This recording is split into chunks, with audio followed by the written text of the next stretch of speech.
Welcome to Yoyo TV election special. గులాబీ దళపతి కేసీఆర్ తీరు కొంత విలక్షణంగా ఉంటుంది. ఎవరైనా తన దారిలో నడవాల్సిందే కానీ ఆయన ఎవరి బాటలోకి నడవరు. అయితే కేసీఆర్ కు నచ్చితే మాత్రం నెత్తికెక్కించుకుంటారు. కానీ కేసీఆర్ ముందు కోరికలు చిట్టా పెట్టి తమకు అనుకూలంగా పనులు చేయించుకోవటం, పదవులు ఇప్పించుకోవటం అంత తేలికైన విషయం కాదని తెరాస వర్గాలే చెబుతాయి. ఉదాహరణకు పార్టీ పెట్టిన నాటి నుంచి తనకు నమ్మిన బంటుగా ఉన్న నాయని నరసింహారెడ్డికి టికెట్ ఇచ్చేందుకు సైతం ససేమీరా అన్నారు. పార్టీ గెలుపు కోసం నాయనిని పక్కన పెట్టారు.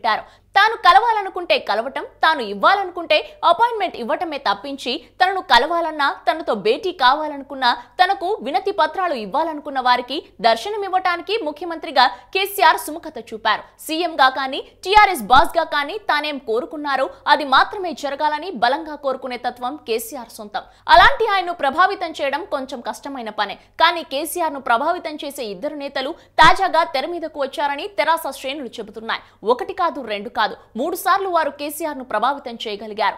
ఆశ్చర్యకరమైన విషయం ఏమిటంటే కేసీఆర్ ను అంతలా ప్రభావితం చేసిన ఆ ఇద్దరు ఆపరేషన్ ఆకర్ష్ అస్త్రంతో గులాబీ కారు ఎక్కిన వారు కావడం గమనార్హం. ఆ ఇద్దరులో ఒకరు మంత్రి మల్లారెడ్డి కాగా మరొకరు మంత్రి తలసాని శ్రీనివాస్ యాదవ్. ఈ ఇద్దరి మూలాలు టీడీపీ కాగా తెలుగుదేశం తరఫున టీడీపీ చేసి గెలిచి టీఆర్ఎస్ లో చేరటమే కాదు, వారు ఇప్పటి వరకు కోరుకున్న వాటిని కేసీఆర్ కాదనకుండా చేయడం ప్రత్యేకతగా చెప్పాలి. టీఆర్ఎస్ లోకి చాలా మంది నేతలు వచ్చారు, కానీ ఎవరి హవా కూడా వీరిద్దరి మాదిరి నడవటం లేదని చెప్పక తప్పదు. 2014లో మల్లారెడ్డి ఎంపీగా టీడీపీ తరఫున పోటీ చేసి గెలవటం, ఆ తర్వాత టీఆర్ఎస్ లో జాయిన్ అయ్యారు. ఆయనకు ఎప్పటి నుంచో ఎమ్మెల్యే కావాలని, మంత్రి పదవిని చేపట్టాలని ఉంది. తన ముచ్చటను కేసీఆర్ కు చెప్పటమే కాదు, ఆయన మనసు దోచేసి ఆయన కోరుకున్నట్లే ఎంపీగా కాలపరిమితి పూర్తి కాకముందే ఎమ్మెల్యే టికెట్ ను తెచ్చుకోగలిగారు. ఎమ్మెల్యేగా గెలిచిన ఆయన మంత్రి పదవిని కూడా సొంతం చేసుకోగలిగారు. తాజాగా తన అల్లుడికి మల్కాజ్గిరి ఎంపీ స్థానానికి టీఆర్ఎస్ టికెట్ ను తెచ్చుకోగలిగారు. మరి ఇన్నిసార్లు కేసీఆర్ మనసును దోచుకోవటం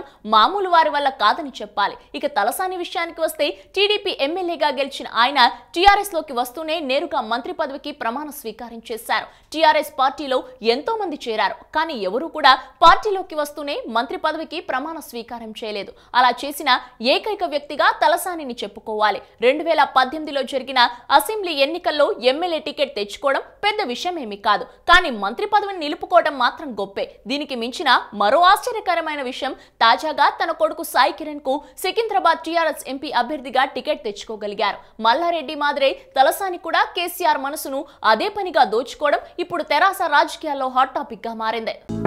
హలో, మిమ్మల్నే. యోయో టీవీ యాప్ డౌన్లోడ్ చేసుకున్నారా? ఇంకా లేదా? మీ యాప్ స్టోర్ కి వెళ్ళి వెంటనే డౌన్లోడ్ చేసుకోండి.